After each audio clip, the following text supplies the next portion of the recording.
பணக்காரன் குடியேற பாட்டாளி வீடு கட்டுறான் ஆனாலும் அவனுக்கோர் வீடில்ல யாரு கேட்கிறான்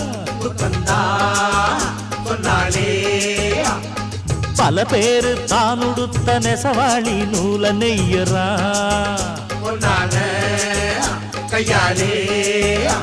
அட ஆனாலும் அவன் உடுத்த வேட்டி இல்ல யாரு கேட்கிறான் சம்பளம் வாங்கியது முழுசா வீட்டுல சேர்த்திடுங்க மத்திய யார் பறிப்பா பறிச்சா முட்டிய பேத்திடுங்க அஞ்சாம தொழில செஞ்சா நம்ம யாராச்சும் அசப்பானா ஒன்னாக இருந்தாக்கா